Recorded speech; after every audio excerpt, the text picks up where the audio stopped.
Hola, buen día, buenas tardes, buenas noches, según sea el momento en que me estén viendo. Estoy ahora pasando a la grabación directa en el tema que estamos trabajando, que es Michel Foucault. Michel Foucault y en particular su vinculación con el espacio, pero en un sentido bastante amplio. Nosotros ya vimos y lo guardé, lo presenté en PowerPoint, el contexto histórico y filosófico que llega hasta la modernidad y presentando esa, llamémosle, tensión entre el estructuralismo y Sartre, la importancia que tiene la subjetividad del sujeto y su libertad, ¿no? Como una especie de continuidad profundizada de concepciones que están en su germen en Descartes. Pero ahora lo que quiero es entrar más directamente al pensamiento. Ya también vimos unos elementos de la biografía de Foucault, pero entrar más directamente a su pensamiento, incluso a su producción textual. Lo tengo acá a mi derecha acompañándome, no va a poder contradecirme de todos modos. Les quiero simplemente hacer una especie de muy breve presentación textual, trayendo algunos textos de él. Obviamente no voy a desarrollar nada. Habitualmente se divide la producción de Foucault, sus libros, en un periodo arqueológico, otro genealógico y otro ético.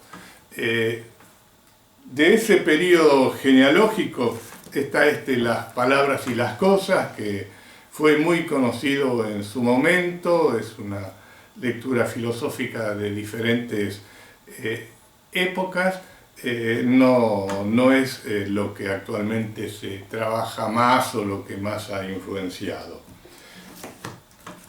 La historia de la locura, con sus 2 volúmenes, es un texto también muy interesante y marca cómo el proceso de exclusión, de separación del loco ha tenido momentos, como el concepto de locura en realidad es un concepto inventado que no tiene un correlato específico.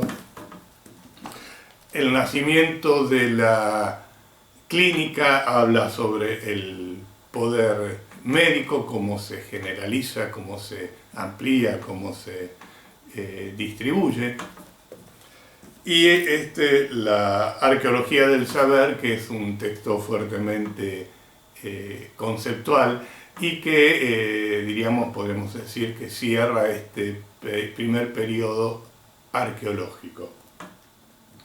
El periodo genealógico tiene su centro en Vigilar y Castigar, que es el texto que voy a trabajar hoy con mayor detalle, algunos aspectos de ese texto. Ustedes tienen un par de capítulos del mismo como lectura obligatoria.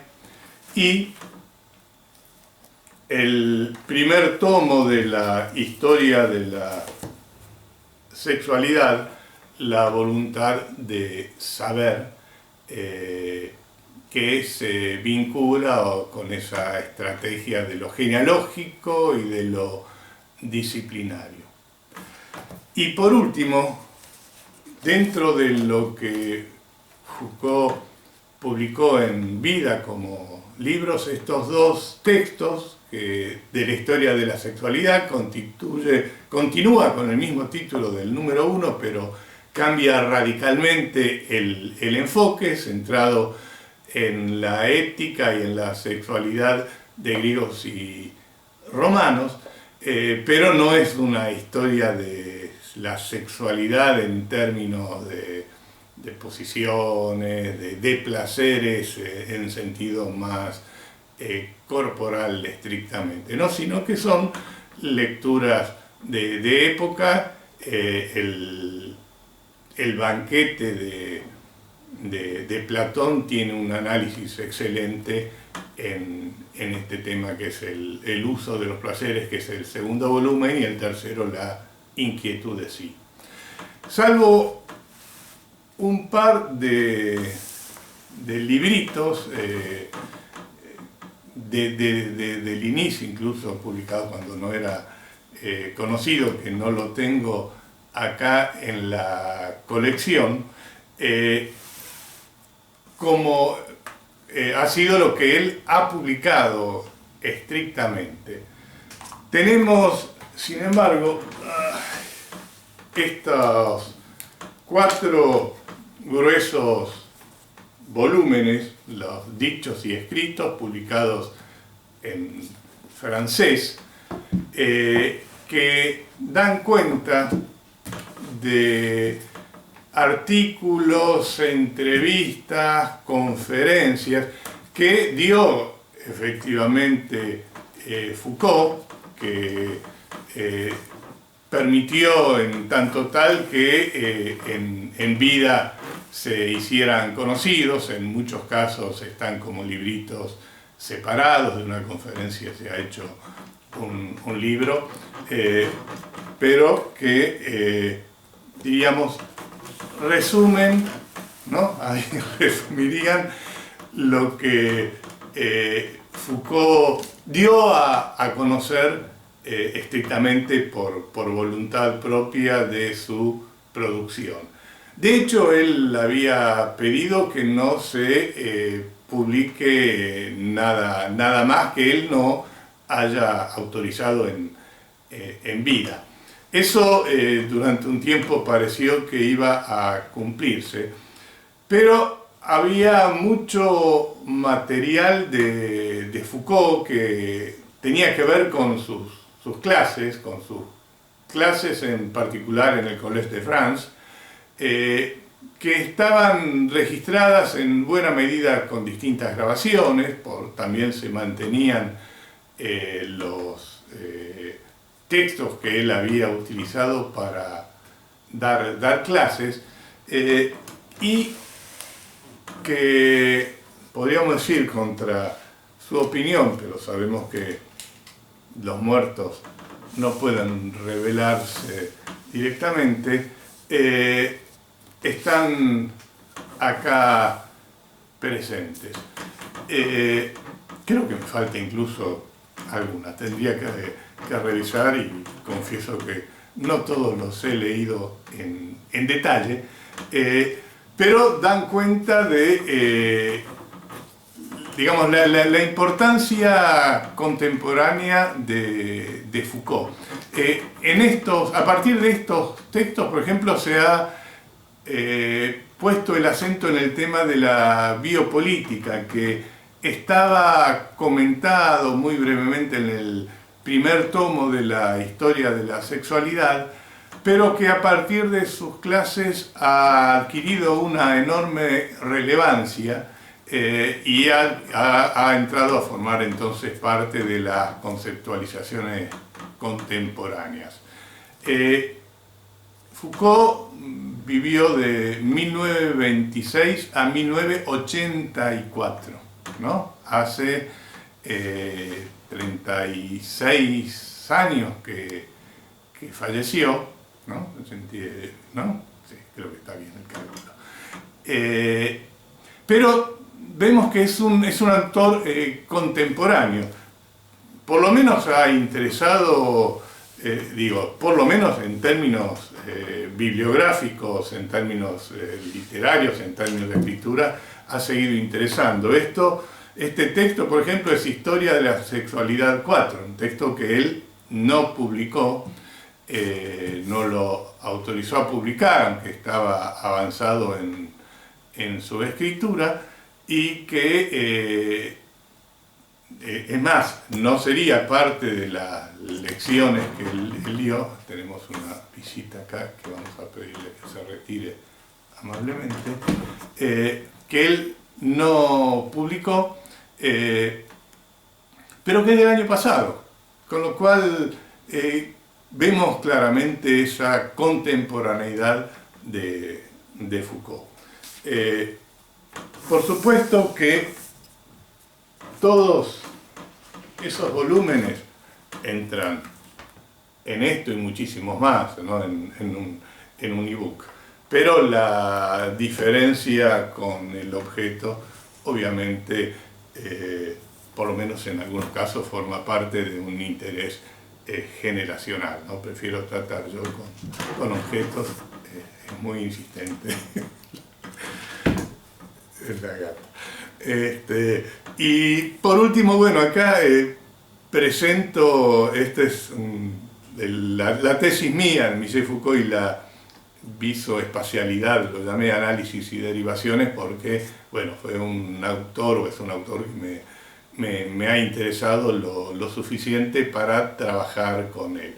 Obviamente, a todo este enorme volumen espacial de objetos hay que sumarle seguramente algunos cientos de otros textos de comentaristas que desde diferentes enfoques han trabajado en relación con Michel Foucault. Bueno, vamos a hacer un poco de espacio.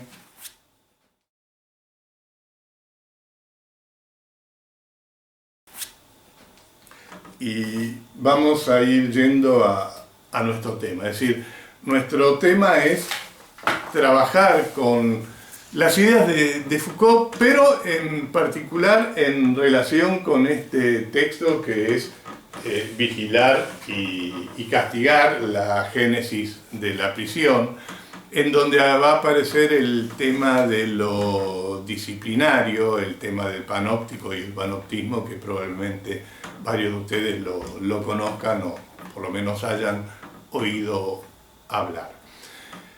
Foucault es bastante conocido en relación con el tema del poder, casi diríamos como el filósofo del poder, aquel que lo trabaja, aquel que lo tematiza y que constituye una fuente inevitable para el conocimiento de ese tema en relación con el mundo contemporáneo. Sin embargo, es interesante tener en cuenta que Foucault no tiene ningún texto específico donde lo presente, donde lo desarrolle, donde lo tematice como tal concepto. Se pueden hacer lecturas, algunos textos obviamente son bastante más claros, Vigilar y castigar es bastante central en eso.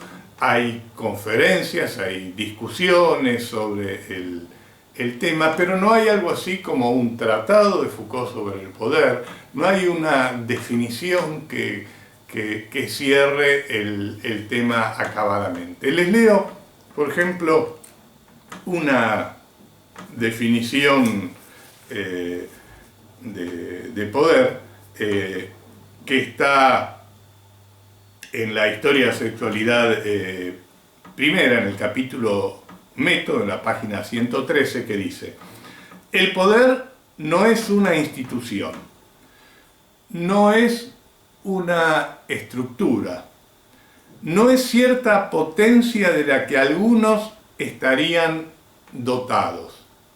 Él es el nombre que se presta a una situación estratégica compleja de una sociedad dada, ¿no? Esa es la definición, un análisis muy rápido. Dice: el poder no es una institución, es decir, el poder no es la presidencia, no es el Trump, Putin, Macri, Cristina, Fernández, en términos de presidente, de representar la suma del poder. El Parlamento, las fuerzas armadas, no es la Constitución y sus leyes. Sobre eso volvemos inmediatamente. No quiere decir que no tiene nada que ver con el poder esa dimensión, pero no lo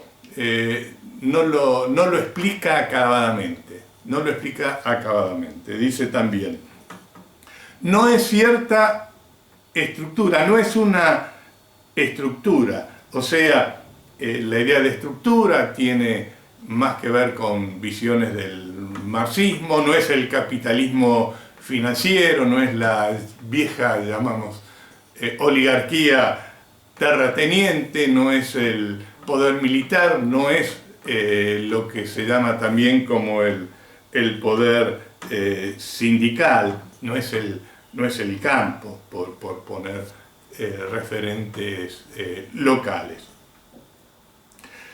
Y dice también, no es cierta potencia de la que algunos estarían dotados, ¿no? Esa cierta potencia, lo que se conoce como el carisma,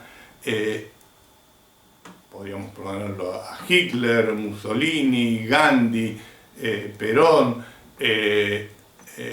Cristina, como aquellos que tienen con su presencia, digamos, algo así como una especie de proyección y dominio. Dice, tampoco es eso. De hecho, va a plantear que estos son más bien terminales del poder. Pero para su funcionamiento hay que hacer, o para llegar a esos puntos hay que entender que es el nombre que se presta a una situación estratégica compleja de una sociedad. Es decir, hay que hacer un análisis bastante más complejo en donde esos, llamémosle, puntos terminales se originan, ¿no? Y es entonces dentro de ese recorrido que nosotros vamos a encarar la cuestión.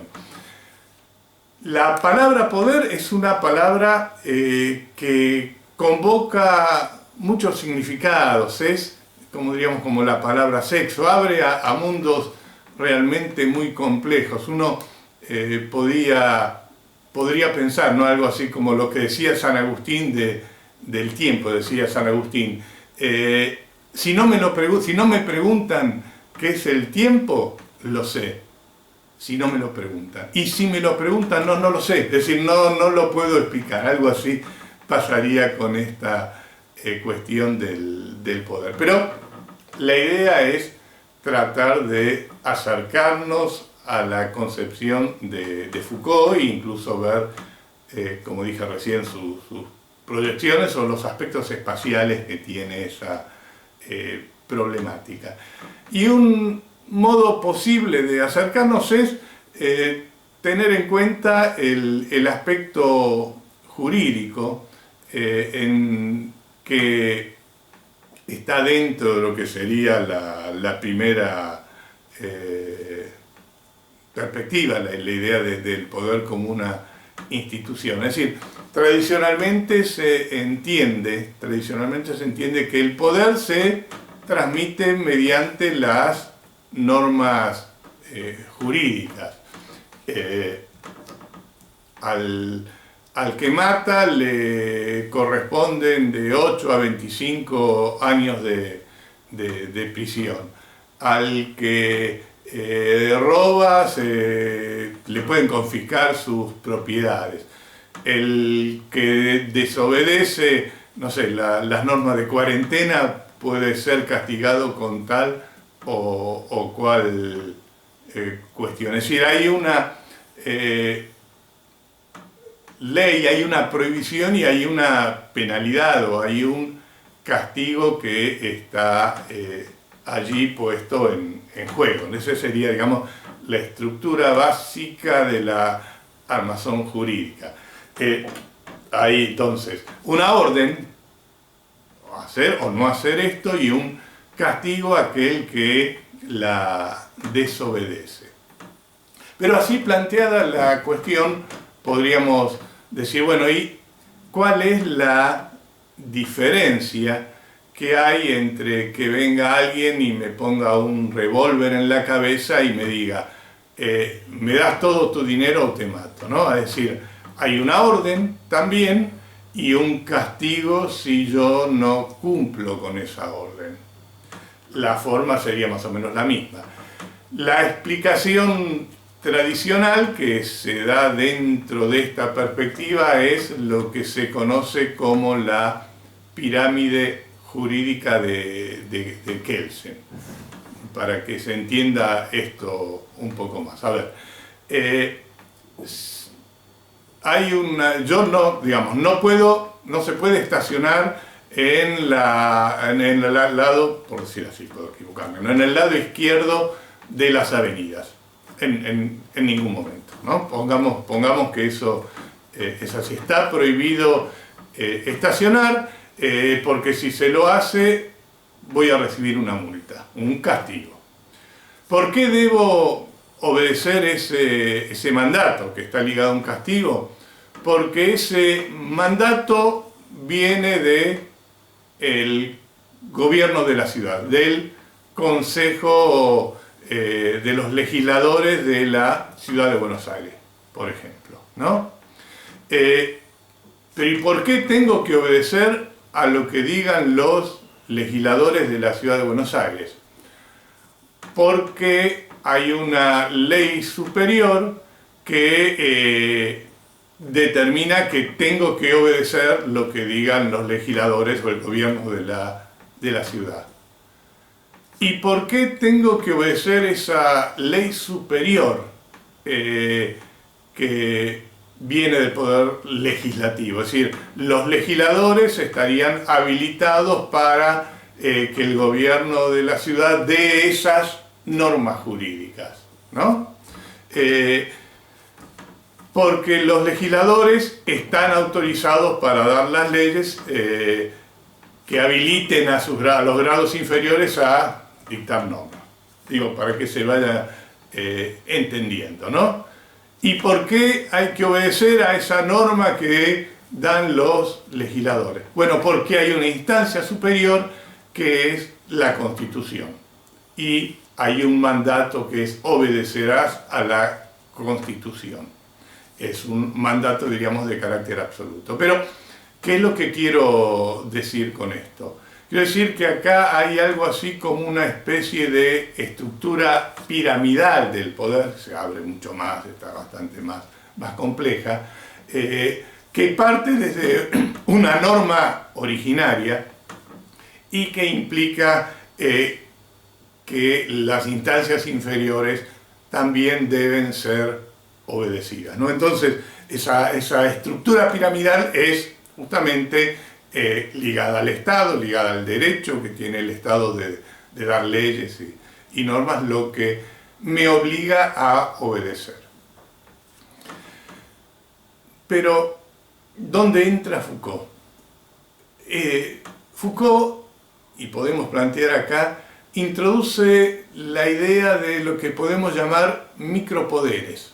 Micropoderes, es decir, si planteamos algo así como una especie de pirámide, un edificio piramidal, puede pensarse o entenderse que Foucault introduce la concepción de micropoderes como poderes mínimos, imperceptibles, que forman parte de nuestra vida cotidiana, que no los advertimos, pero que finalmente funcionan para que ese gran aparato jurídico pueda sostenerse. Si no estuvieran esos micropoderes, no habría nada que sustente la fortaleza de esa otra dimensión. Por eso se plantea esta idea de que, bueno, hay que entender entonces esa dimensión compleja, tiene múltiples facetas y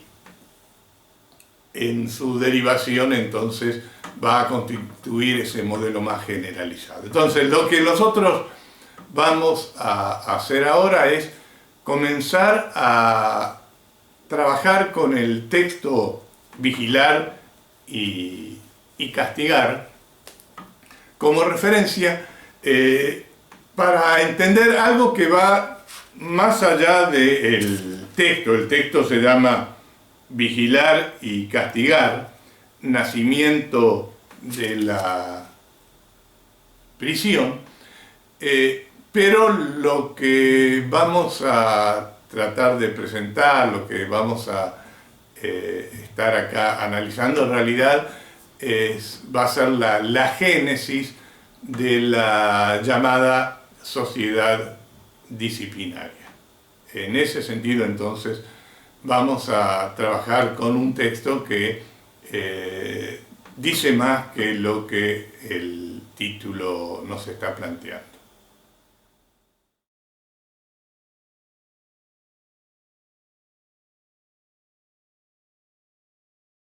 Comenzamos ahora entonces con el texto Vigilar y castigar. Antes una aclaración. Foucault es un filósofo que trabaja con elementos históricos, con documentos, él habla de el polvo de los documentos. Es decir, trabaja con documentos y los reinterpreta de un modo muy peculiar. Pero no es lo que podríamos decir tradicionalmente un filósofo fuertemente especulativo como la gran parte de la tradición filosófica occidental, ¿no? Bien, les leo cómo comienza Vigilar y castigar.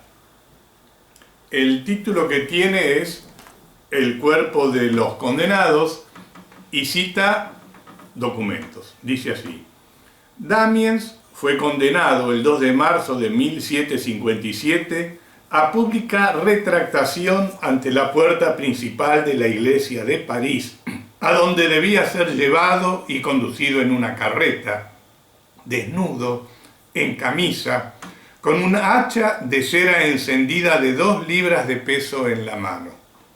Después en dicha carreta a la plaza de Grève, y sobre un cadalso que allí habrá sido levantado, deberán serle atenaceadas las tetillas, brazos, muslos y pantorrillas, y su mano derecha asida en esta el cuchillo con el que cometió dicho parricidio, quemada con fuego de azufre, y sobre las partes atenaceadas se le verterá plomo derretido, aceite hirviendo, pez resina ardiente, cera y azufre fundidos juntamente, y a continuación su cuerpo estirado y desmembrado por 4 caballos, y sus miembros y tronco consumidos en el fuego, reducidos a cenizas, y sus cenizas arrojadas al viento.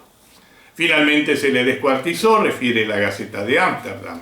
Esta última operación fue muy larga porque los caballos que se utilizaban no estaban acostumbrados a tirar, de suerte que en lugar de 4 hubo que poner 6, y no bastando aún esto, fue forzoso para desmembrar los muslos del desdichado, cortarle los nervios y romperle a hachazos las coyunturas. Aseguran que aunque siempre fue un gran maldiciente, no dejó escapar blasfemia alguna. Tan solo los extremados dolores le hacían proferir horribles gritos, y a menudo repetía: Dios mío, tened piedad de mí, Jesús, socorredme. Todos los espectadores quedaron edificados por la solicitud del párroco de Saint-Paul, que a pesar de su avanzada edad no dejaba pasar un momento alguno sin consolar al paciente. Y el exento del funcionario Bouton se agrega. Se encendió el azufre, pero el fuego era tan pobre que solo la piel de la parte superior de la mano quedó no más que un poco dañada.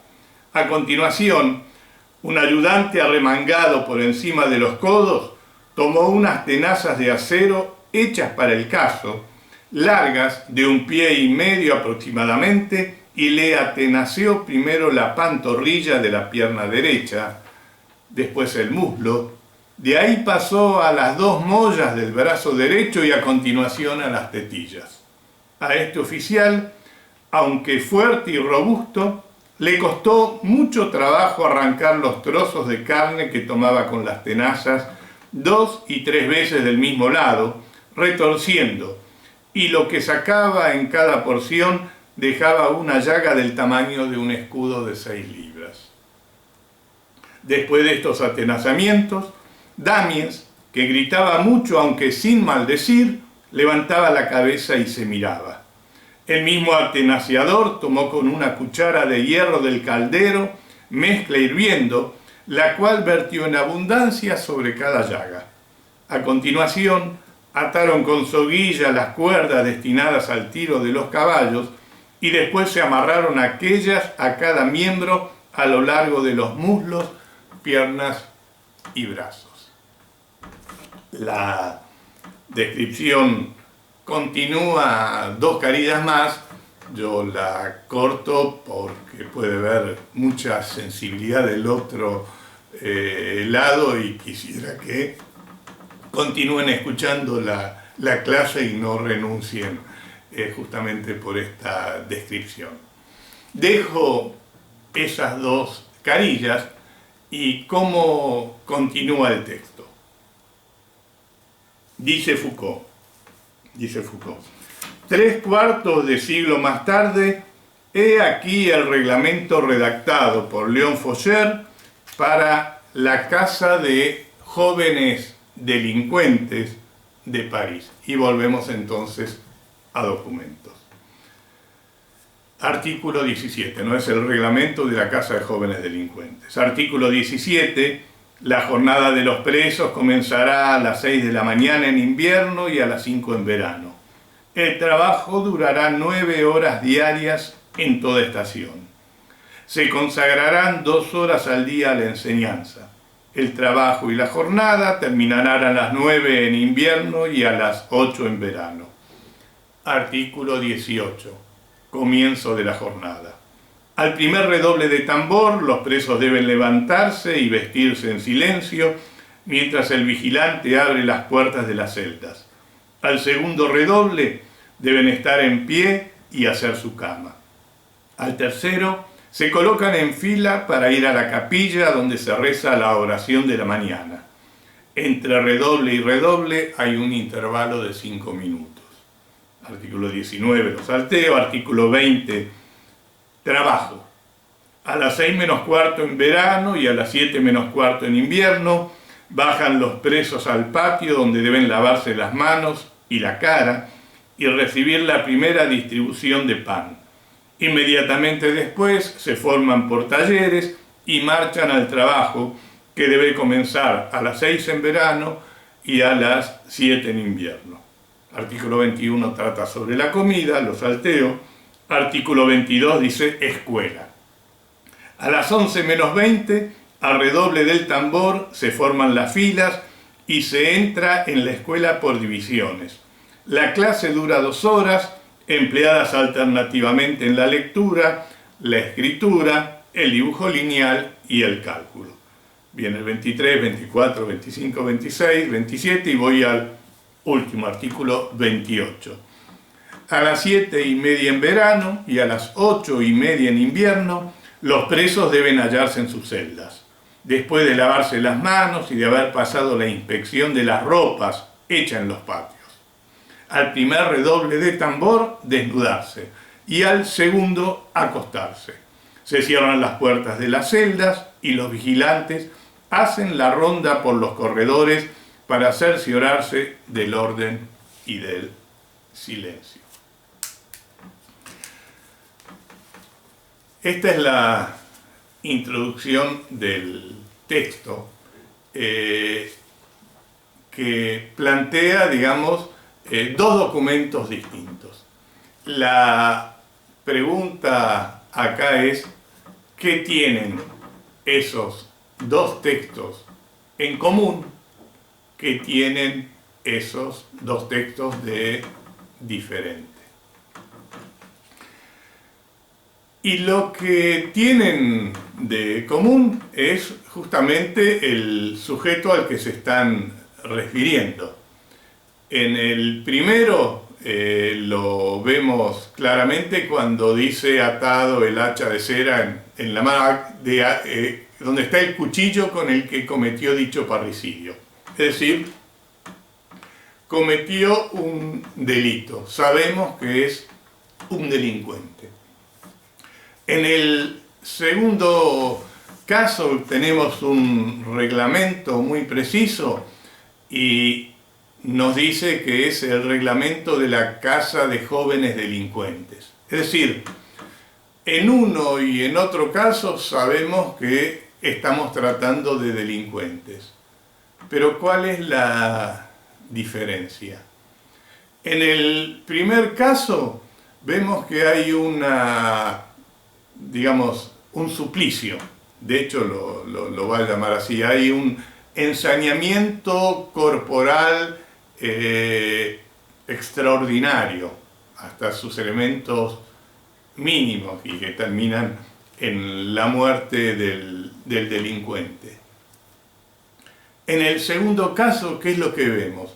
No se especifica cuáles son los delitos, pero vemos que todos tienen algo así como una vida ordenada. El día está organizado temporalmente con distintas actividades.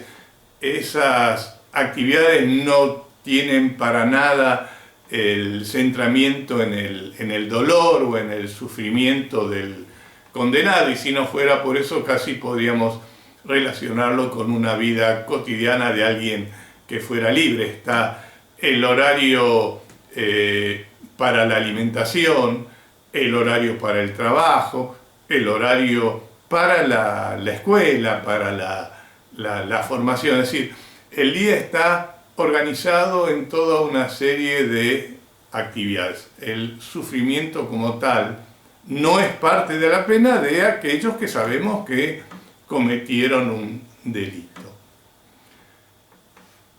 ¿Cuál es la diferencia entre uno y otro momento? El primer texto dice en el año 1757, el 2 de marzo es la fecha en que fue condenado. 1757. Y el segundo texto dice 3/4 de siglo después, 75 años. ¿Qué es lo que ha pasado entre uno y otro momento?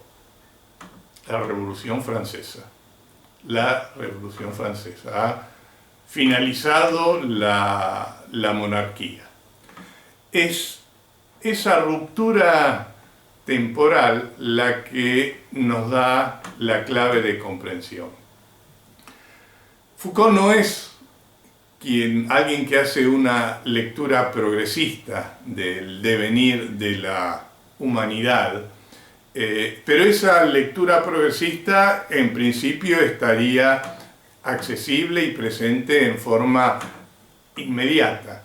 Es decir, se está pasando de la brutalidad del antiguo régimen, del régimen monárquico, a otra forma de organizar el castigo mucho más humana, mucho más comprensible para la integración del delincuente, donde se lo busca reformar, y vemos claramente que esa reforma está ligada al trabajo y al estudio, ¿no? De elementos básicos para que en toda eventualidad salida del delincuente pueda reintegrarse a la sociedad. Eso sería una lectura progresista, lectura que sería afín a los ideales de la modernidad que trabajamos en su momento, a la idea de progreso moral, progreso humano, progreso cognoscitivo. Foucault no hace ese tipo de lecturas.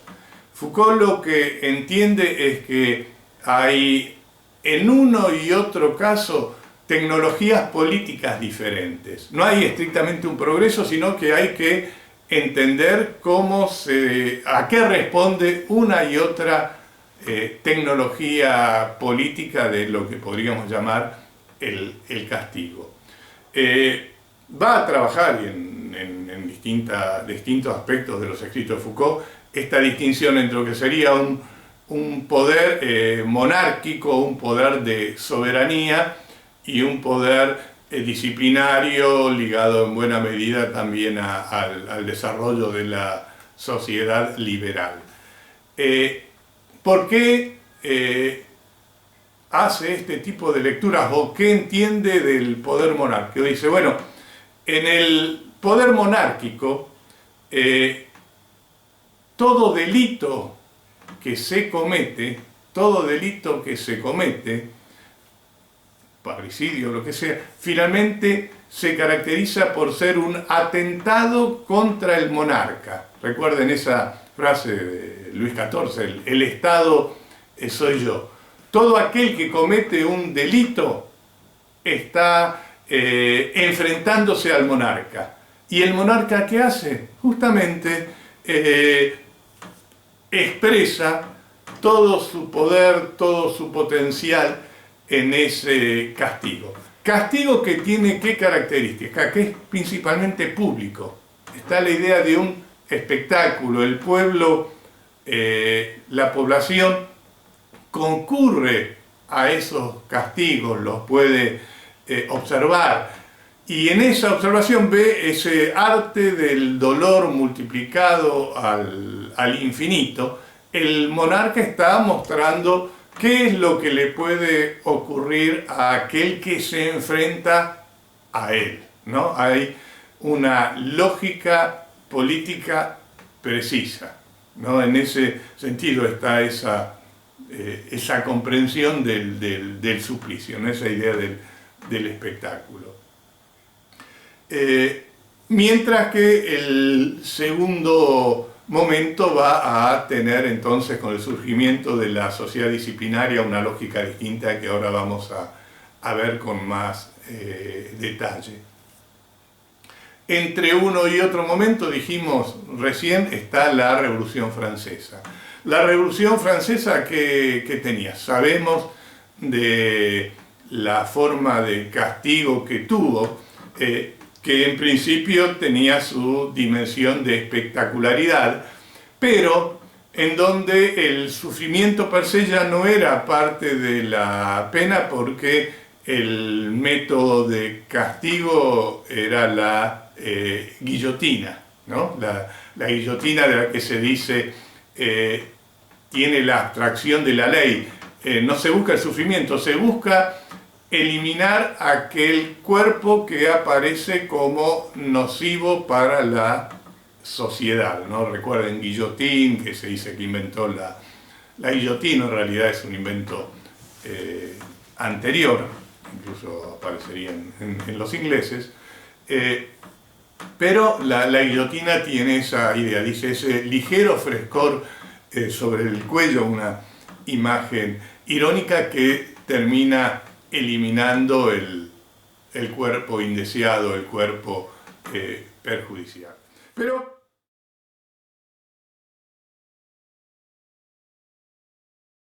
Pero vamos entonces a este segundo momento. Cuando cae la monarquía, aparece la necesidad de los teóricos de justificar el castigo, ¿no? La sociedad está pensada, está entendida desde otra perspectiva. Aparecen entonces los intentos de fundamentar el principio de funcionamiento de la sociedad y el modelo más claro, más habitual es el del contrato social, ¿no? Contrato social que desarrolla Rousseau, hay algunos otros modelos teóricos, pero se entiende cuál es la cuestión. Es decir, se entiende que vivir en sociedad es sostener algo así como un contrato implícito de convivencia, de respeto mutuo, y Por lo tanto, el delincuente, ¿quién es? El delincuente, ¿quién es? Es claro, es aquel que rompe el contrato. Rompe el contrato y habilita al resto de la sociedad para que lo castigue, ¿no? En ese sentido es que empieza a pensarse, empieza a proyectarse cómo pensar el castigo. Los modelos básicos tienen que ver con la utilidad social, qué es lo mejor para la sociedad. Y surgen modelos que tienen que ver primero, digamos, con la deportación, es decir, hay que sacar al delincuente de la sociedad a la cual él le hace mal. Aparecen entonces los distintos modelos que sacarlo, mandarlo a una isla, neutralizar de ese modo, a través de la exclusión. El modelo se llama exclusión, es decir, la separación del delincuente de la sociedad para que no pueda volverla a dañar. Ese es una de las propuestas que existen para tratar el castigo a los delincuentes. El otro modelo, digamos, de exclusión está ligado al aislamiento, ¿no? El aislamiento no lo saca de la sociedad, pero sí dice, da a conocer su falta, lo hace conocido, se lo critica fuertemente, se trata de todos los modos hacer algo así como un aislamiento interno, de forma tal también de neutralizar ese potencial que podría tener para dañar a la sociedad, ¿no? Entonces, el aislamiento sería otra de las figuras mediante las cuales se piensa el castigo. Otro de los modelos, también conocido, es el del trabajo forzado. El trabajo forzado como una forma de compensar mediante el mismo el delito que cometió. Y el último es el de ojo por ojo, diente por diente, es decir, matar al que mató, sacarle los bienes al que robó, ¿no? También un modelo bastante conocido. Todos estos están entonces pensados en términos de algo así como una idea directa o inmediata de utilidad social. Foucault, sin embargo,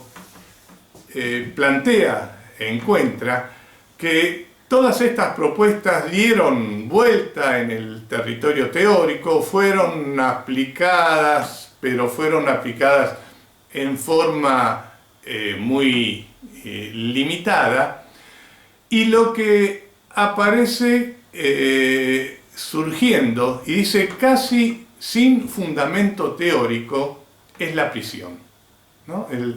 La idea de la prisión centrada en el individuo, en sus potencialidades, en aquello que puede o no llegar a realizar. Ese centramiento en el individuo es lo que va a dar origen a lo que va a llamarse una sociedad de ortopedia social o sociedad disciplinaria. Es decir, lo que está planteando acá Foucault es, bueno, la prisión no existió desde siempre. Después voy a referirme en algún momento el encierro o el calabozo, cuál era la lógica más estricta que tenía, que existía incluso en el periodo monárquico, pero lo está planteando como un invento que en realidad, y es lo que nos interesa, excede a lo puramente carcelario, ¿no? Sino que va a ir más allá. Y dice entonces, da origen a una sociedad de ortopedia social o sociedad disciplinaria. Ortopedia social, la palabra ortopedia, ¿de dónde viene o a qué se refiere? Uno la conoce bastante habitualmente del ámbito de la clínica. La palabra ortopedia, si uno la divide, está formada por orto, que tiene que ver con recto. La palabra, por ejemplo, ortodoxia es la recta opinión, la opinión recta, doxa se puede entender como opinión. Y la palabra pedia está vinculada a paidos. Paidos es niño. La ortopedia está, digamos, si bien uno la conoce aplicada a adultos, cuando hay algún tipo de malformación o algún tipo de problema, digamos que en principio está vinculada al niño y a su crecimiento, para que su crecimiento sea lo más normal posible, ¿no? Cuida ese desarrollo, cuida ese crecimiento, y la imagen que les estoy mostrando de el árbol torcido atado a una vara recta apunta justamente a enderezar aquello que está torcido. Pero esa lógica de la ortopedia está vinculada también a la idea de la disciplina. La idea de la disciplina entendida en el sentido específico que se plantea acá en este momento, ¿no? Disciplina como la disciplina matemática, geografía, biología o lo que sea, ¿no? Sino que disciplina entendida de este modo. Les leo la definición. Disciplinas son métodos que permiten el control minucioso de las operaciones del cuerpo, que garantizan la sujeción constante de sus fuerzas y le imponen una relación de docilidad-utilidad. Métodos que permiten el control minucioso de las operaciones del cuerpo, que garantizan la sujeción constante de sus fuerzas y le imponen una relación de docilidad-utilidad. Las disciplinas, es decir, este conjunto de métodos que actúan ¿sobre qué? Sobre el cuerpo, pero en un control minucioso para manejar, para administrar sus fuerzas, que lo hacen en forma continua y que buscan que esos cuerpos resulten teniendo una determinada utilidad al mismo tiempo que se vuelven dóciles, ¿no?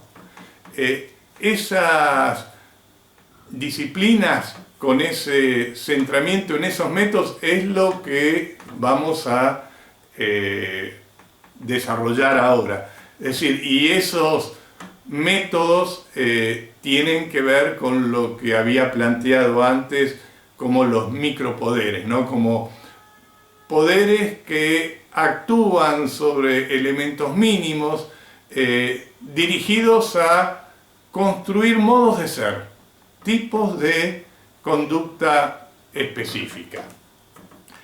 Las disciplinas que se desarrollan, en particular siglos XVIII, XIX, XX, y podríamos en todo caso habría que discutir la modalidad en la contemporaneidad, tienen antecedentes, no son un invento de ese periodo o de la modernidad, tienen antecedentes incluso medievales, en los monasterios. Ustedes habrán visto, no sé si conocen el nombre de la rosa, el libro y la película. El día está perfectamente dividido y organizado con sus tareas. Tienen también sus antecedentes en los ejércitos y la organización del espacio, y también en los talleres, en esa forma de producción previa a la producción fordista, a la producción seriada, a la línea de montaje. Hay antecedentes, pero justamente esos antecedentes, digamos, coagulan en este periodo y se generalizan en distintos aspectos, en distintas instituciones de la sociedad, como van a ser las fábricas, las escuelas, los hospitales, los asilos. Hay poderes acá, hay poderes que son micropoderes. Foucault, en realidad, aclaro algo que podría también haberlo dicho antes, entiende que hay que dejar de considerar la idea de poder como lo que castiga, reprime, provoca dolor o limita, sino que va a encontrar que se puede hacer algo así como una lectura, llamémosle, positiva del poder, como el poder produce, genera. ¿Produce qué? Saber, produce saberes. Esa es una idea muy fuerte. También supongo que estarán entendiendo que el título de nuestra materia, la idea de relacionar poder, espacio y saber, está justamente articulada en esa conexión, ¿no? Pero hay entonces una idea del aspecto productivo del poder. De hecho, hay una relación poder, saber, saber, poder. Y plantea que esta forma de actuar sobre los cuerpos, de controlarlos, de administrarlos hasta su mínimo elemento, tienen, digamos, también otros modos de pensarse, otros antecedentes de los cuales debe diferenciarse. Por ejemplo, las disciplinas deben diferenciarse de la esclavitud. En la esclavitud, ¿por qué se caracteriza? El amo tiene poder absoluto sobre el cuerpo del esclavo, ¿no? El cuerpo del esclavo es una cosa a su disposición. De hecho, está la frase latina que habla de uti et abuti, uso y abuso, porque es una cosa, estrictamente es una cosa. Es una forma entonces de actuar sobre el cuerpo, pero distinta a las disciplinas. Es diferente también del modo de vasallaje propio de la época feudal, en donde el señor se adueña parcialmente de la vida y de los bienes del siervo, y es un derecho que adquiere por la propiedad de la tierra, por distintos modos de concebir la propiedad medieval, distinta a la esclavitud, pero dando también cuenta de otro modo de control sobre los cuerpos. Plantea también la diferencia con la servidumbre, que sería otro modo más liviano, pero de potestad sobre el cuerpo del otro, e incluso, y acá simplemente hago la derivación, introduce en este momento una referencia que va a trabajar mucho posteriormente, cuando entre en lo que se instituye o se entiende como el periodo de la moralidad, que habla del ascetismo, ¿no? Porque el ascetismo es ese modo de comportamiento propio, podríamos decir, del religioso, del asceta, en tanto es un ejercicio de poder de uno mismo sobre sí mismo, ¿no? El asceta, ¿quién es? Es aquel que quiere controlar su propio cuerpo, ¿no? tiene que aprender a dominar sus pasiones, tiene que aprender a dominar sus deseos, en una tradición que está desde la antigua Grecia hasta el cristianismo, por lo menos planteado en términos de las religiones occidentales, ¿no? Es toda esa, digamos, prehistoria de las disciplinas de las que hay que diferenciarse. Y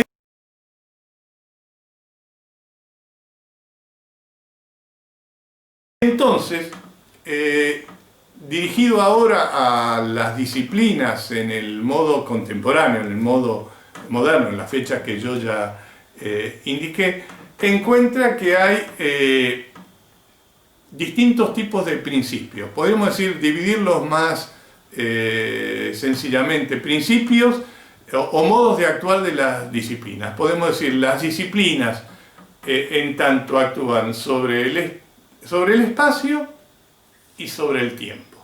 Las disciplinas podemos decir que actúan sobre el espacio y sobre el tiempo. Y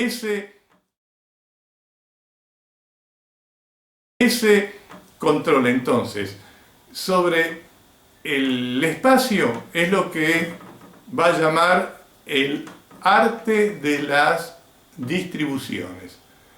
Arte de las distribuciones que tiene 4 principios, se los escribo para que les quede más claro, que son el principio de clausura, de ubicación elemental, de consideración del espacio como espacio útil y de organización por rango. El principio de clausura, ¿a qué se refiere? A que las disciplinas operan sobre un espacio cerrado, ¿no? Se necesita un espacio cerrado. Es decir, tiene un horario de entrada y salida, como puede ser una escuela, una fábrica, la prisión misma, supone ese encierro, supone ese estar entre paredes. Dice, bueno, en su inicio es asentar una masa vagabunda, fijarla a un lugar determinado. Primer principio, principio de clausura, de funcionamiento de las disciplinas, en tanto arte de las distribuciones. En segundo lugar, la idea de una ubicación elemental.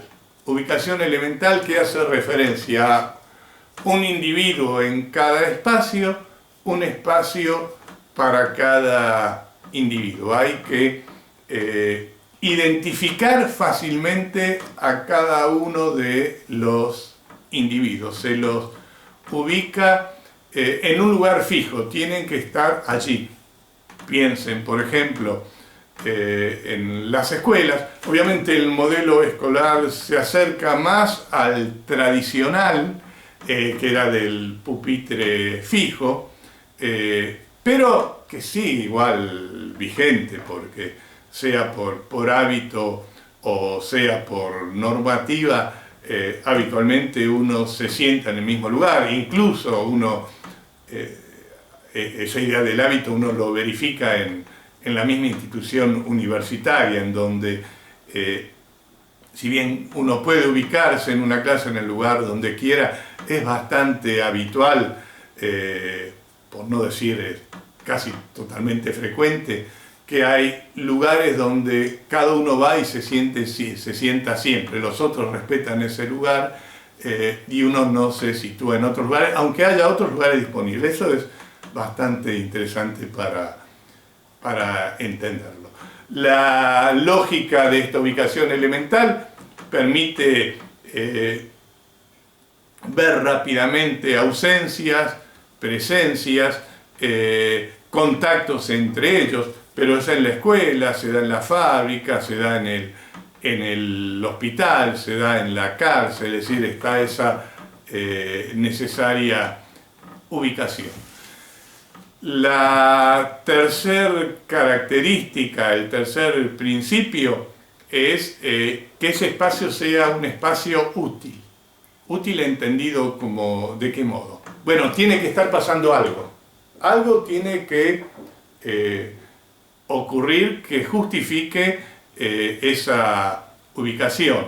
Es decir, nadie va a estar en una cama de hospital si no tiene una enfermedad, y esa enfermedad tiene que estar modificándose, tiene que ir o hacia su empeoramiento o hacia su mejoramiento. Algo tiene que estar pasando, y en ese sentido es eso, digamos, la idea de utilidad. El niño que está sentado en un aula, ¿qué tiene que estar haciendo? Bueno, tiene que estar aprendiendo. Ese es el objeto de esa ubicación elemental. Tiene que ver, ese aprendizaje es la utilidad que va a obtenerse. Lo mismo en un modelo, diríamos, hasta reformatorio, que es lo que estaría en la base carcelaria, ¿no? Tendría que ver una evolución de las conductas que pueda ser identificada. Y el cuarto elemento hace referencia a un rango, a una clasificación por rango. Es decir, cada individuo que tiene su ubicación elemental puede ir modificando esa ubicación. Esa ubicación la puede mejorar o la puede empeorar, como dijimos, y si es en un hospital puede ir entonces transitar, no sé, de una terapia intermedia a una terapia intensiva o a ser tratado en forma ambulatoria. En una escuela, en un aula, puede tener tanto lo que serían las clasificaciones dentro de un curso por el modo en que se advierten sus aprendizajes o sus fallas. En un modelo tradicional, antiguo, estaba el juego incluso con la ubicación física dentro del aula, es decir, si tiende a distraerse con facilidad, a estar más adelante o atrás, hay una relación que puede proyectarse físicamente en el espacio del aula de cómo se desarrollan los aprendizajes.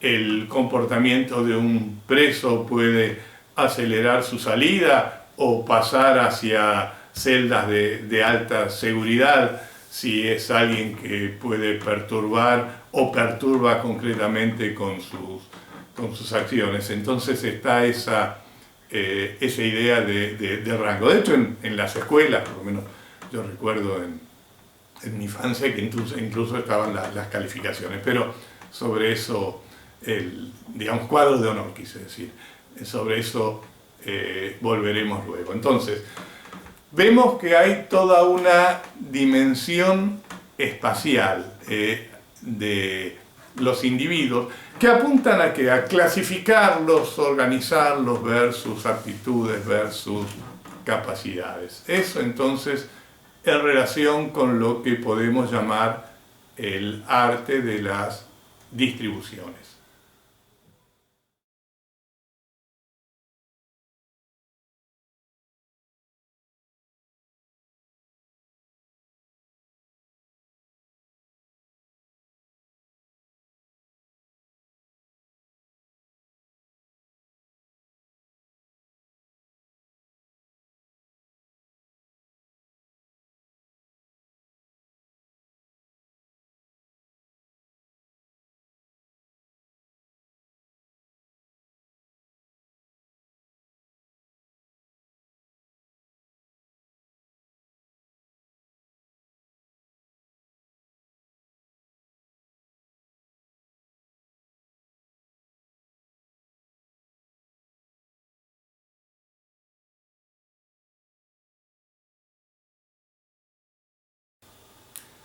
Junto a los, llamémosle, principios que tienen que ver con el espacio, está aquello que se vincula al tiempo, es decir, las disciplinas en su aspecto temporal, y entran dentro de lo que Foucault va a llamar el control de la actividad.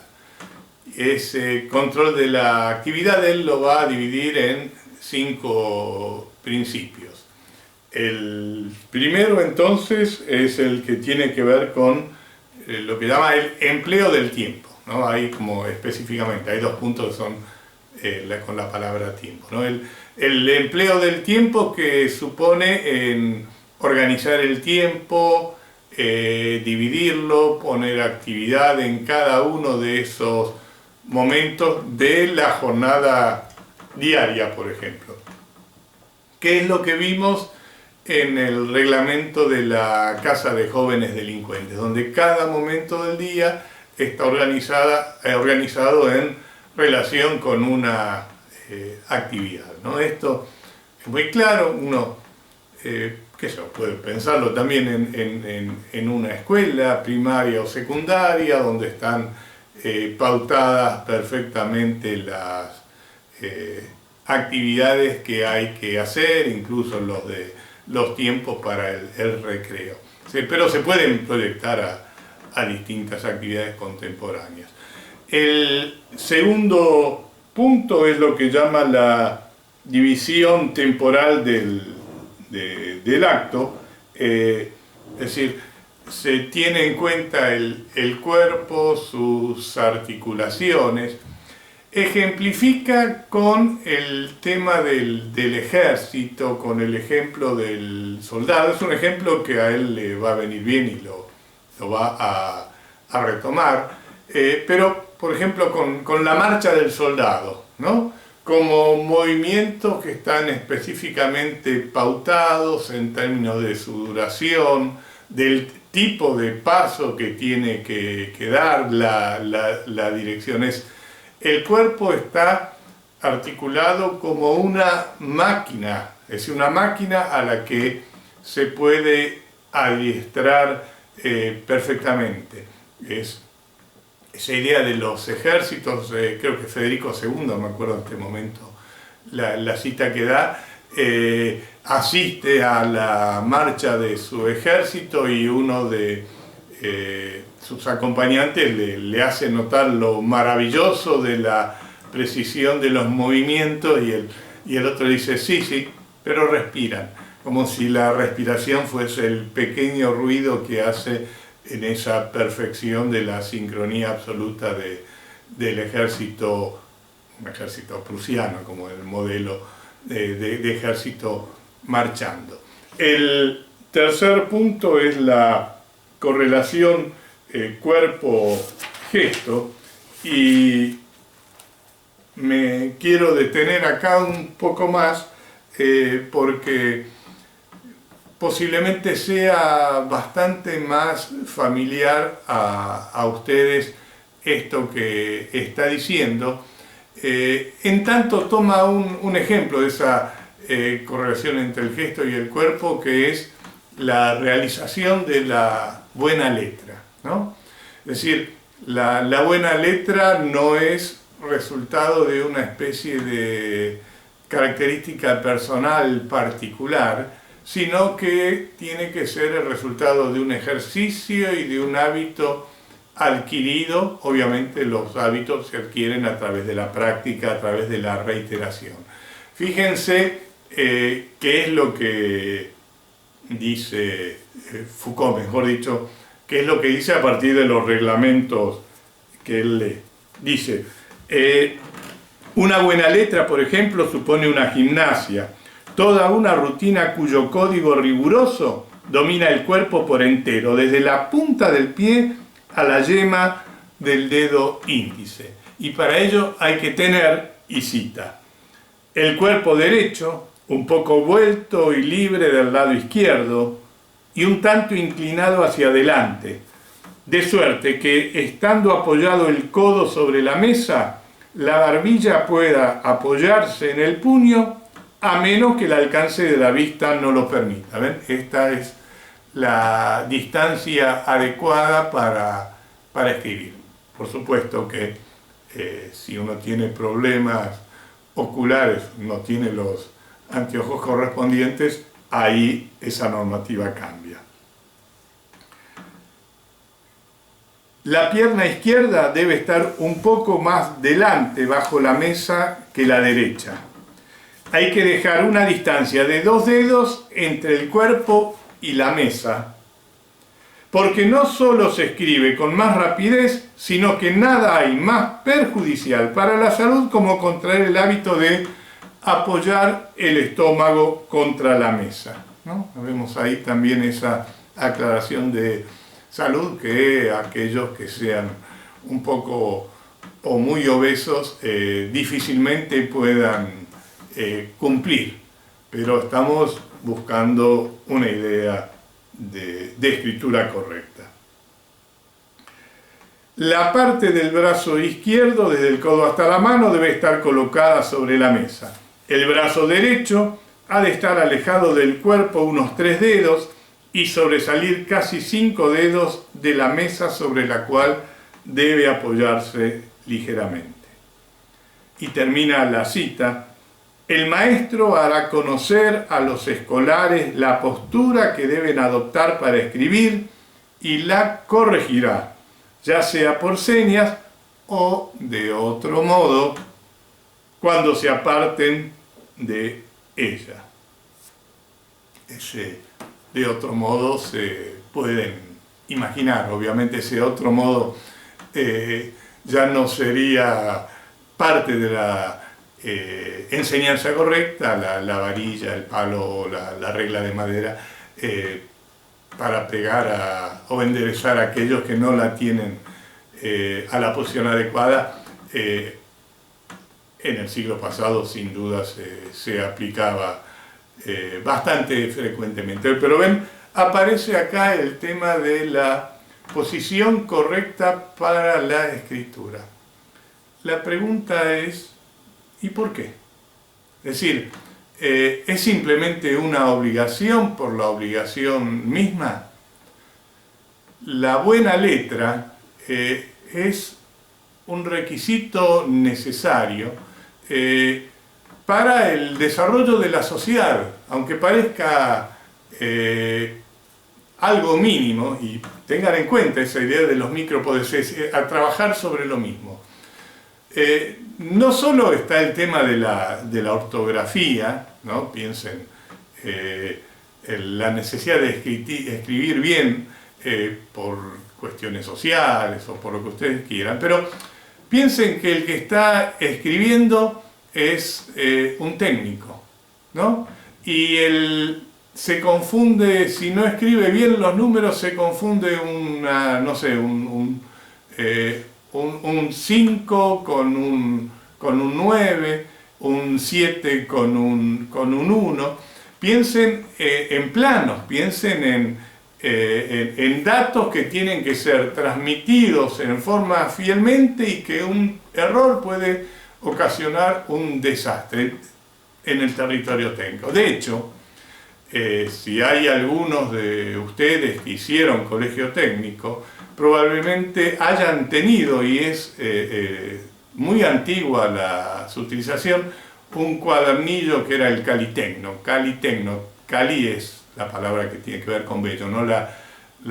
Una bella técnica, es decir, la búsqueda no tanto de belleza, sino de la normalización de la escritura para que pueda ser perfectamente entendido lo que se escribe.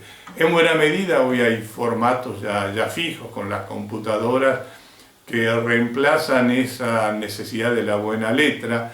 No siempre la cuestión de la ortografía puede ser corregida por esos medios, porque no siempre es automática, pero se entiende entonces la necesidad de la buena letra en una sociedad justamente de desarrollo tecnológico, ¿no? De desarrollo tecnológico. De hecho, uno puede decir, bueno, los médicos con su mala letra, también como un asunto tradicional, pero tenía que ver con el hecho de que no es el paciente aquel que tiene que entender estrictamente lo que dice el médico, sino que es el farmacéutico, el laboratorista, el que tiene que saber qué es lo que se está diciendo, ¿no? Hay entonces ahí un tema muy, muy fuerte dando vueltas. El otro elemento es la articulación cuerpo-objeto, que de nuevo lo ejemplifica con el soldado, con las posiciones que tiene que tener para tomar el arma. No es agarrarse y colgarse al hombro, sino que hay toda una serie de movimientos precisos y reiterados, que sin duda uno lo ha visto en distintas películas. El ámbito militar sigue esa estructura que tiene que ver también con aprovechar y buscar la máxima eficacia en los movimientos y obviamente en la disciplina, ahí sí, en el sentido más tradicional de obedecer a las órdenes superiores. Pero esa articulación cuerpo-objeto puede uno sin demasiada dificultad proyectarla a la vida cotidiana. ¿Manejar qué es? Manejar, por ejemplo, es establecer una continuidad cuerpo y objeto de forma tal de que los movimientos se realicen en forma automática. Si manejar no es un acto reflexivo, es un acto automático. Piensen que uno va manejando a lo mejor a 100 kilómetros por una ruta, a 50 metros hay otro coche a una velocidad más o menos equivalente y se le cruza una vaca por delante. Si uno ve que esa vaca que se cruza delante del coche de adelante va a ser atropellada, no está pensando, bueno, el conductor de adelante ve la vaca, entonces va a tener que soltar el acelerador, pisar el freno. Cuando se pise el freno se van a prender las luces rojas de atrás. Eso también es una indicación para que yo haga lo mismo. Y no, si hacemos todo ese proceso reflexivo, se llevó el coche de adelante la vaca, nosotros probablemente nos llevamos el coche de adelante y la vaca también, ¿no? Es decir, tiende a producir movimientos automáticos. ¿Qué es lo que trabaja?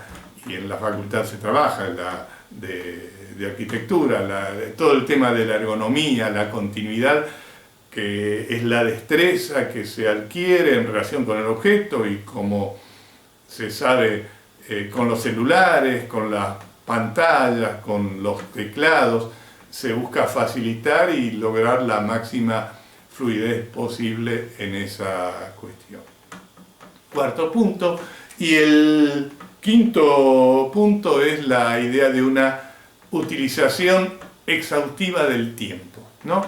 El tiempo aprovechado hasta sus máximos detalles. Aparece como una condición propia de la cultura moderna, esa idea de que el tiempo es oro, y cada vez se va buscando un aprovechamiento más minucioso. De hecho, nosotros como cultura cada vez tenemos una especie de percepción de los instantes que no funcionaba en otras épocas, ¿no? Donde los tiempos de repente tienen que ver con la duración del día, incluso las estaciones marcan una temporalidad mucho más lenta. Nosotros ya tenemos una especie de sensibilidad casi instantánea. Piensen en alguien frente a un semáforo que de repente le parece que está durando 10 segundos más que lo que hace habitualmente y empieza a sentirse impaciente por esa demora y a preguntarse si anda o no anda, avanzo o no avanzo, qué es lo que debo hacer, cómo será esa regulación. Esta idea del tiempo, el tiempo que tiene que ser aprovechado, es justamente una lógica también de la sociedad capitalista. Aprovechar, buscar los métodos de producción para lograr el máximo aprovechamiento, ¿no? Yo cito a veces el ejemplo de las ventas telefónicas, que creo que lo voy a reiterar en algún otro momento. El ejemplo de las ventas telefónicas, los llamados los call centros, ¿no? Los centros de llamado, ¿no? Ventas telefónicas o incluso algunas cuestiones de service, donde la característica básica, ¿cuál es? Es que haya mayor cantidad de líneas telefónicas o un mismo número que alimenta a varios teléfonos que los de las personas que atienden. ¿Y esto para qué? Bueno, justamente para que apenas se desocupe un llamado, haya otro en espera. No haya tiempos muertos. No haya tiempo. E incluso muchas veces aparece algo así como un supervisor que se hace pasar por un cliente de forma tal de verificar si el vendedor, por caso, está utilizando los tiempos adecuadamente y no se va para cualquier otro lado la conversación, ¿no? Entonces, esa idea de que el tiempo es oro, time is money, ¿no? del clásico norteamericano. Entonces, vemos acá los micropoderes traducidos en una dimensión espacial y temporal. Esos micropoderes están ligados, podríamos decir, casi a un tercer elemento, que es a la idea del cuerpo natural. Es decir, los movimientos del cuerpo tienen que estar organizados en relación con lo que el cuerpo puede dar, ¿no? Es decir, no se le puede pedir a la escritura que la mano esté a, no sé, a 1 metro del cuerpo. Sería una posición antinatural, ineficaz. Tiene que pedirse lo que se le puede, lo que el cuerpo puede dar. Los aprendizajes tienen que estar organizados, tienen que estar pautados, tienen que ir de lo más simple a lo más complejo. Esa dimensión, que de hecho está hasta planteada en Descartes y en sus reglas del método, da pauta de una organización que nosotros la entendemos como natural, pero que Foucault nos está mostrando que es una invención. No existía antes toda esta problemática, toda esta lógica organizacional. Ir de lo simple a lo complejo, con pruebas, con exámenes que puedan permitir verificar que, por ejemplo, en el ámbito de la enseñanza se ha logrado aquello que se determina o que se está buscando para pasar a otra instancia posterior, ¿no? Entonces, esta idea del cuerpo natural es como un complemento también de las disciplinas.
Un cuarto elemento que corresponde al capítulo los medios del buen encauzamiento podemos llamarlo los medios de control generales.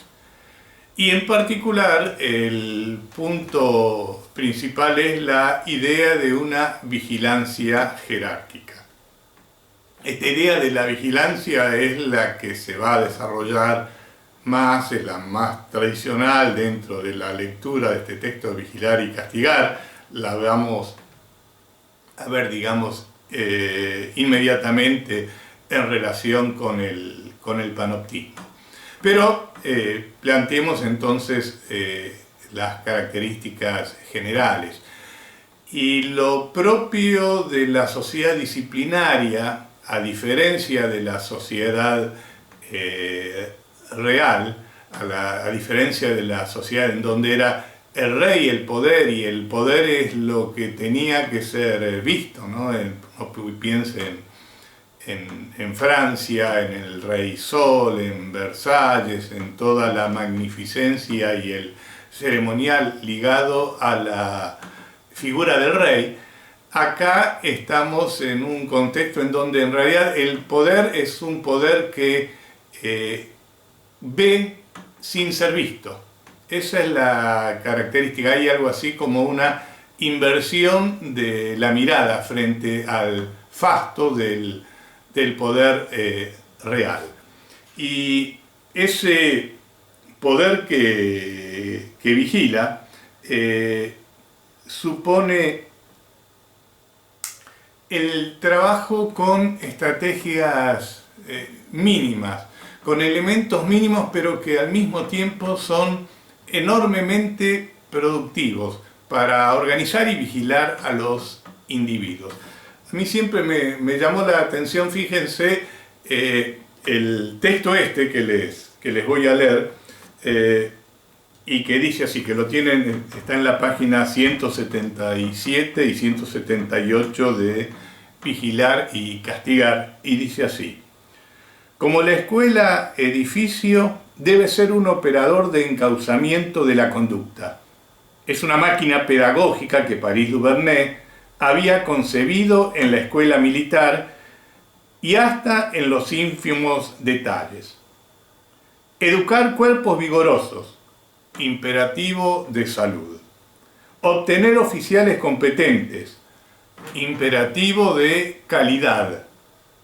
Formar militares obedientes, imperativo político. Prevenir el libertinaje y la homosexualidad, imperativo de moralidad. Cuádruple razón de establecer mamparos estancos entre los individuos, pero también aberturas de vigilancia continua. En principio, no sé si captan el poder que le atribuye a qué cosa. A mamparas, a divisiones muy simples colocadas de distinto modo entre los individuos, que tienen estas 4 características que acabo de leerles, ¿no? En ese sentido se entiende perfectamente ese trabajo sobre lo mínimo, pero que al mismo tiempo es enormemente productivo. El texto sigue así: el edificio mismo de la escuela debía ser un aparato para vigilar. Los aposentos estaban repartidos a lo largo de un pasillo como una serie de pequeñas celdas. A intervalos regulares se encontraba el alojamiento de un oficial, de manera que cada decena de alumnos tiene un oficial a derecha y a izquierda. Los alumnos estaban encerrados allí durante toda la noche, y París había insistido en que se acristalara la separación de cada aposento del lado del corredor, desde la altura de antepecho hasta 1 o 2 pies del techo. Aparte de que el aspecto de tales vidrieras tiene que ser agradable, nos atrevemos a decir que es útil en no pocos sentidos, sin hablar de las razones de disciplina que pueden imponer tal disposición. Estos son citas que hace Foucault, no son textos que dice él, sino que está citando documentos. En los comedores se había dispuesto un estrado un poco elevado para colocar las mesas de los inspectores de estudio, a fin de que pudieran abarcar con la mirada todas las mesas de los alumnos de sus divisiones durante la comida.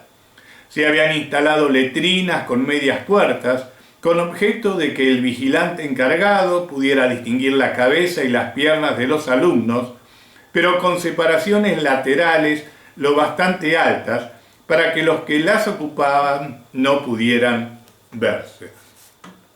Estas descripciones que tienen que ver con una escuela militar del siglo XIX, sin embargo nos está dando datos de formas de control, de formas de vigilancia que no es nada difícil reconocer en la sociedad contemporánea. Esos cristales en las habitaciones que debían dar a un pasillo no son difíciles de encontrarlos en cualquier escuela. Las puertas de las aulas son en general de cristal y dan a pasillos. Y el funcionamiento obviamente no es para que pase la luz hacia el interior, sino que para que pase la luz hay otro tipo de ventanas, ya me refiero también a ellas. Es decir, por supuesto que el alumno puede decir, no, yo la uso para ver si hay clases, si entro, si no entro. Pero el inicio, la lógica de funcionamiento es eso. Cualquiera desde afuera puede mirar rápidamente que en esa aula se estén desarrollando las actividades que tienen que llevarse a cabo, ¿no? Esa es la lógica del funcionamiento de ese elemento mínimo. También podemos entender que los vidrios que dan hacia el exterior, en muchos casos son vidrios texturados. Texturados porque, eso es habitual en muchos colegios donde las aulas dan hacia la calle, hacia el exterior. Y texturados, esmerilados, creo que es la palabra más técnica, simplemente ¿para qué? Para que pase la luz, pero no la imagen, es decir, ni de afuera hacia adentro y mucho menos de adentro hacia afuera se pueda ver el exterior, porque eso, ¿qué problema tiene? Bueno, la gente se distrae, ¿no? Entonces hay que evitar al máximo los elementos distractores. Esas tarimas elevadas también son características y es claro que permiten la vigilancia rápidamente. Y cita el texto también otro elemento que uno conoce y ya vemos de dónde viene aproximadamente la génesis, ¿no? Los baños públicos, cuál es la característica, más allá de si están limpios o no. Son esas puertas que están cortadas por abajo y por arriba, que no llegan hasta el techo. ¿Cuál es la lógica? ¿Por qué se lo hacen? Para que en una película, cuando persiguen al delincuente, el delincuente se pueda esconder y pararse encima del inodoro y entonces pasan, lo miran y no lo ven.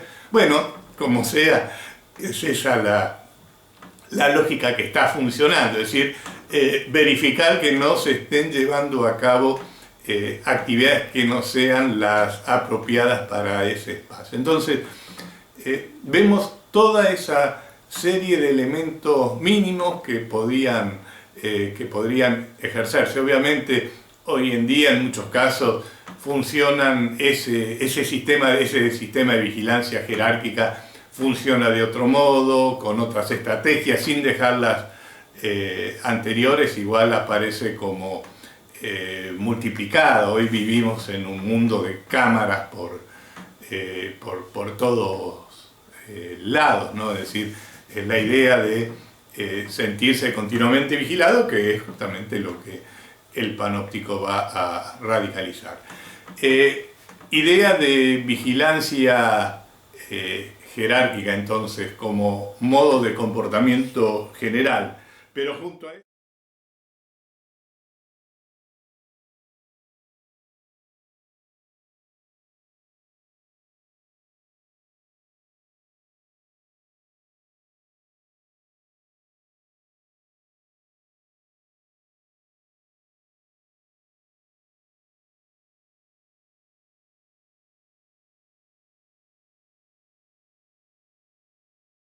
Pero junto a esa idea de vigilancia jerárquica está la idea de que hay una sanción normalizadora.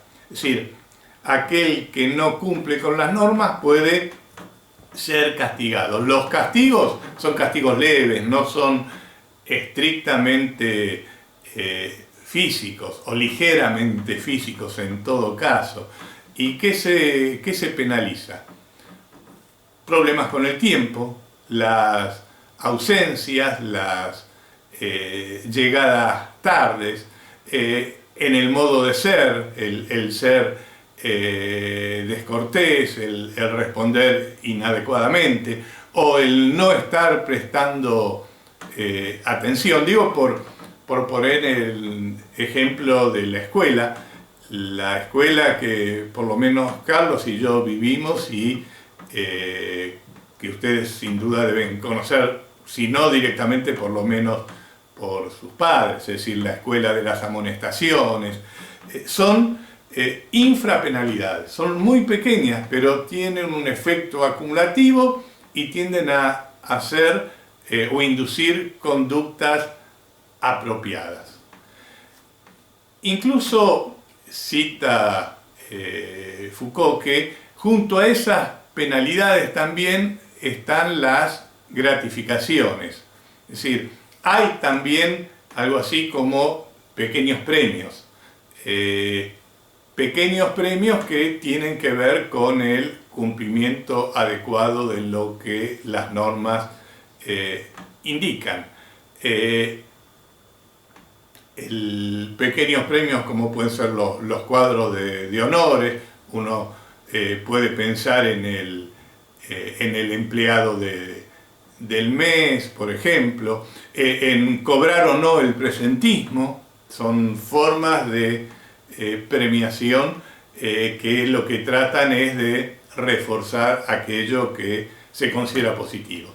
De hecho, en las penalidades, en aquello que se castiga, el castigo cuando se da, Foucault plantea, siguiendo los textos obviamente, que son isomorfos a la falta cometida, o por lo menos en general se los entiende de ese modo, ¿no? Isomorfos, ¿qué quiere decir? Bueno, que tienen la misma forma que la falta cometida. Es decir, llegó tarde, bueno, se queda después de hora.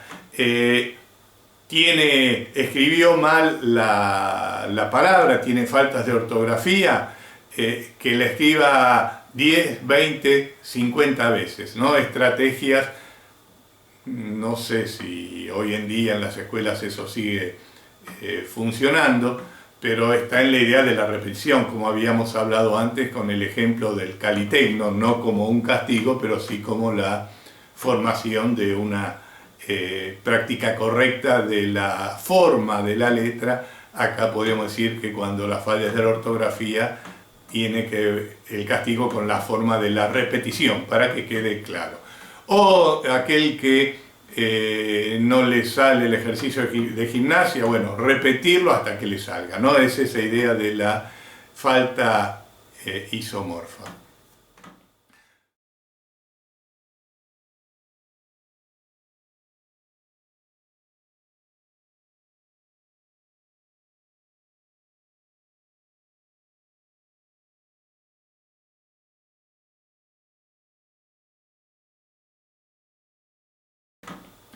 Todo esto, ¿a dónde apunta? Todo esto apunta a la constitución de la normalidad, ¿no? Del individuo normal como calculable, como previsible. De hecho, fíjense que un tipo de escuela secundaria es que se llama como, ¿no? La escuela normal, ¿no? El individuo tiene que ser caracterizable y conocible, tiene que tener algo así como una historia individual que se pueda conocer, de la cual se lleve el registro, y ese registro va a ir dando cuenta de cuánto se acerca o no de lo que se espera. Esa normalidad también está reforzada por las normas, pero las normas ya no solo normas morales, estamos hablando también de las normas constructivas, las normas IRAM, uno podría plantear, es decir, todo aquello que está apuntando a una cierta estandarización. Y al mismo tiempo, entonces, en ese conocimiento también va a estar el surgimiento de buena parte de las ciencias o de los saberes de raíz, sí, ¿no? Entonces, vemos hasta acá esas características de la sociedad disciplinaria, sociedad de la cual nosotros seguimos siendo hijos, ¿no? Es uno de los aspectos del análisis que hace Foucault en relación a la sociedad disciplinaria y en relación con el individuo. Él va a hablar de una anatomopolítica del detalle, un trabajo sobre el ser humano hasta en los detalles más mínimos. Va a haber otra perspectiva, que es la de la biopolítica, pero eso no nos interesa ahora en lo inmediato. Lo que quiero ahora pasar a plantear es el otro tema, pero que es básicamente una ampliación de este, que es el tema del panóptico y el panoptismo.